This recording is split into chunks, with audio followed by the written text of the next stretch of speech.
ओम शांति। 13 जून 2025 के मुरली के महावाक्य हैं। आज के साकार मधुर मुरली के सार में मीठे मीठे प्यारे प्यारे श्री बाबा ने कहा, मीठे बच्चे, इस बेहद के खेल में तुम आत्मा रूपी एक्टर पाठधारी हो। तुम्हारा निवास स्थान है स्वीट साइलेंस होम, जहां आप जाना है। प्रश्न: जो ड्रामा के खेल को यथार्थ रीति जानते हैं, उनके मुख से कौन से शब्द नहीं निकल सकते हैं? उत्तर: यह ऐसा नहीं होता था तो ऐसे होता, यह होना नहीं चाहिए, ऐसे शब्द ड्रामा के खेल को जानने वाले नहीं कहेंगे। तुम बच्चे जानते हो, यह ड्रामा का खेल जू में सर फिरता रहता है। जो कुछ होता है सब ड्रामा में नूंद है, कोई फिक्र की बात नहीं है। ओम शांति। बाप जब अपना परिचय बच्चों को देते हैं तो बच्चों को अपना परिचय भी मिल जाता है। सब बच्चे बहुत समय देह अभिमानी होकर रहते हैं। देही अभिमानी हूँ तो बाप का यथार्थ परिचय हो, परंतु ड्रामा में ऐसे है नहीं। भल कहते भी हैं भगवान गॉड फादर है, रचता है, परंतु जानते नहीं है। शिवलिंग का चित्र भी है, परंतु इतना बड़ा हो वह है नहीं।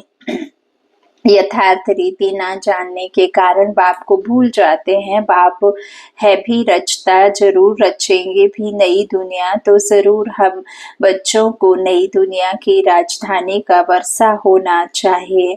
स्वर्ग का नाम भी भारत में मशहूर है, परंतु समझते कुछ भी नहीं है। कहते हैं फलाना मरा स्वर्ग पधारा, अब ऐसे कभी होता है क्या? अभी तुम समझते हो हम सब तुच्छ बुद्धि थे, नंबरवार तो कहेंगे ना। मुख्य के लिए ही समझानी है कि मैं इनमें आता हूँ बहुत जन्म वाले अंतिम शरीर में, यह है नंबर 1। बच्चे समझते हैं अभी हम उनके बच्चे ब्राह्मण बन गए। यह सब है समझ की बातें। बाप इतने समय से समझाते ही रहते हैं, नहीं तो सेकंड की बात है बाप को पहचानना। बाप कहते हैं मुझे याद करेंगे तो तुम्हारे विकर्म विनाश होंगे। निश्चय हो गया, फिर कोई भी बात में प्रश्न आदि उठ नहीं सकता। बाप ने समझाया है, तुम पावन थे जब शांति धाम में थे। यह बातें तुम ही बाप द्वारा सुनते हो, दूसरा कोई सुना ना सके। तुम जानते हो हम आत्माएं कहाँ की रहवासी हैं। जैसे नाटक के एक्टर्स कहेंगे हम यहाँ के रहवासी हैं, कपड़ा बदल कर स्टेज पर आ जाएंगे। अभी तुम समझते हो हम यहाँ के रहवासी नहीं हैं, यह एक नाटकशाला है। ये शरीर रूपी कपड़े को बदल करके बाबा कहते हैं वापस अपने घर जाने का समय है। तो यह अभी बुद्धि में आया है कि हम मूल वतन के निवासी हैं, जिसको स्वीट साइलेंस होम कहा जाता है। इसके लिए ही सब चाहते हैं, क्योंकि आत्मा दुखी है ना, तो कहते हैं हम कैसे वापस घर जाएं। घर का पता ना होने के कारण भटकते हैं। अभी तुम भटकने से छोटे बच्चों को मालूम पड़ गया है, अभी तुमको सचमुच घर जाना है। अहम आत्मा कितनी छोटी बिंदी है, यह भी वंडर है, जिसको कुदरत कहा जाता है। इतनी छोटी बिंदी में इतना पाठ भरा हुआ है। परम पिता परमात्मा कैसे पाठ बजाते हैं यह भी तुम जान गए हो। सबसे जास्ती पाठधारी वह है, करण करावन हार है ना। तुम मीठे मीठे बच्चों को यह अभी समझ में आया है कि हम आत्माएं शांति धाम से आती हैं। आत्माएं कोई नई थोड़े ही निकलती है जो शरीर में प्रवेश करती हैं, नहीं। आत्माएं सभी स्वीट होम में रहती हैं, वहां से आती हैं पाठ बजाने। सभी को पाठ बजाना है, यह खेल है। यह सूर्य चांद स्टार्स आदि क्या है, यह जिसमें रात और दिन का खेल चलता है। कई बच्चे हैं सूर्य देवताय नमः, चंद्र देवताय नमः, परंतु कई कहते हैं सूर्य देवताय नमः, चंद्र देवताय नमः, परंतु वास्तव में यह कोई देवताएं नहीं हैं। इस खेल का किसको मालूम नहीं है। सूर्य चांद को भी देवता कह देते, वास्तव में यह इस सारे विश्व के नाटक के लिए बत्तियां हैं। हम रहवासी हैं स्वीट साइलेंस होम के, यहाँ हम पाठ बजा रहे हैं। यह जो मिसल चक्र फिरता रहता है, जो कुछ होता है ड्रामा में नूंद है। ऐसे नहीं कहना चाहिए कि ऐसे नहीं होता था तो ऐसे होता। यह तो ड्रामा है ना। मिसला जैसे तुम्हारी माँ थी, ख्याल में तो नहीं था ना कि चली जाएगी। अच्छा, शरीर छोड़ दिया, ड्रामा। अब अपना नया पार्ट बजा रही है। फिक्र की कोई बात नहीं, यहाँ तुम सब बच्चों की बुद्धि में है, हम एक्टर्स हैं। यह हार और जीत का खेल है। यह हार जीत का खेल माया पर आधारित है। माया से हारे हार है और माया से जीते जीत। यह गाते तो सब हैं, परंतु बुद्धि में ज्ञान जरा भी नहीं है। तुम जानते हो माया क्या चीज है? यह तो रावण है, जिसको ही माया कहा जाता है। धन को संपत्ति कहा जाता है, माया नहीं कहते। माया तो 5 विकारों को कहा जाता है। धन संपदा अलग है, धन को माया नहीं कहेंगे। मनुष्य समझते हैं इनके पास बहुत धन है तो कह देते माया का नशा है। लेकिन माया का नशा होता है क्या? माया को तो हम जीतने की कोशिश करते हैं ना, कहते भी हैं माया के जीते जीत है, माया के हारे हार है ना। तो कर्मेंद्रियों को बाबा क्या कहते हैं, ये जो हम आत्माओं पर विकार रूपी 5 अवगुण है ना, उस आत्मा के विकर्मों पर जीत पाने वाला ही विक्रमाजीत बनता है, वही माया है। तो इस तरह लेकिन माया का नशा होता है। तो जीतने की कोशिश तो हम माया को करते हैं, तो इसमें कोई भी बात में संशय नहीं उठना चाहिए। कच्ची अवस्था होने के कारण ही संशय उठता है। अभी भगवान वाच है किसके प्रति? आत्माओं के प्रति। भगवान तो जरूर शिव ही चाहिए जो आत्माओं के प्रति कहे। श्री कृष्ण तो देहधारी है, वो आत्माओं के प्रति कैसे कहेंगे? तो वह आत्माओं के लिए थोड़ी कहेंगे, तुमको कोई देहधारी ज्ञान नहीं सुनाते हैं। बाप को तो देह है नहीं, और तो सबको देह है। जिनकी पूजा करते हैं उनको याद करना तो सहज है। ब्रह्मा विष्णु शंकर को कहेंगे देवता, शिव को भगवान कहते हैं। ऊंचते ऊंच भगवान, उनको देह है नहीं। तुम भी यह भी तुम जानते हो, जब मूल बटन में आत्माएं थी तो तुमको देह थी नहीं, तुम आत्माएं थी। यह बाबा भी आत्मा है, सिर्फ वह परम है।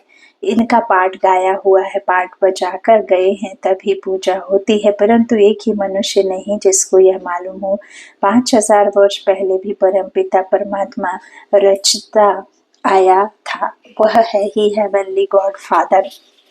हर 5000 वर्ष बाद कल्प के संगम पर वह आते हैं, परंतु कल्प की आयु लंबी चौड़ी कर देने से सब भूल गए हैं। तुम बच्चों को बाप बैठ समझाते हैं, तुम खुद कहते हो बाबा हम आपसे कल्प कल्प मिलते हैं और आपसे वर्षा लेते हैं, फिर कैसे कमाते हैं? यह बुद्धि में है। ज्ञान तो अनेक प्रकार के हैं, परंतु ज्ञान का सागर भगवान को ही कहा जाता है। अब यह भी सब समझते हैं विनाश होगा जरूर। आगे भी विनाश हुआ था, कैसे हुआ था यह किसको भी पता नहीं है। शास्त्रों में तो विनाश के बारे में क्या क्या लिख दिया है। पांडव और कौरवों को की युद्ध कैसे हो सकती। बाबा कहते अभी तुम ब्राह्मण हो, संगम युग पर ब्राह्मणों की तो कोई लड़ाई है नहीं। बाप कहते हैं तुम हमारे बच्चे हो, नॉन वायलेंस, डबल अहिंसक। अभी तुम निर्विकारी बन रहे हो, तुम ही बाप से कल्प कल्प वर्षा लेते हो, इसमें कुछ भी तकलीफ की बात नहीं। नॉलेज बड़ी सहज है। 84 जन्मों का चक्र तुम्हारी बुद्धि में है। अभी नाटक पूरा होता है, बाकी थोड़ा टाइम है। तुम जानते हो अभी ऐसा समय आने वाला है जो साहूकारों को भी अनाज नहीं मिलेगा, पानी नहीं मिलेगा। इसको कहा जाता है दुख के पहाड़। खूने ना है खेल है ना, इतने सब खत्म हो जाएंगे। कोई भूल करते हैं तो उनको दंड मिलता है। इन्होंने क्या भूल की है? सिर्फ एक ही भूल की है, जो बाप को भूले हैं। तुम तो बाप से रजाई ले रहे हो, बाकी मनुष्य तो समझते हैं मरे की मरे। महाभारत लड़ाई थोड़ी भी शुरू हुई तो मर जाएंगे, तुम तो जीते हो ना। तुम ट्रांसफर होकर अमरलोक में जाते हो। इस पढ़ाई की ताकत से। पढ़ाई को सोर्स ऑफ इनकम कहा जाता है। चाहे फिर हद की पढ़ाई पढ़ो तो हद का सोर्स ऑफ इनकम के लिए पढ़ते, और ये बेहद की फिर बेहद के कमाई के लिए। तो शास्त्रों की भी पढ़ाई है, उसमें भी इनकम होती है, परंतु वह पढ़ाई है भक्ति की, और उससे जो भक्ति करने वाले हैं उनको कोई प्रॉफिट नहीं है।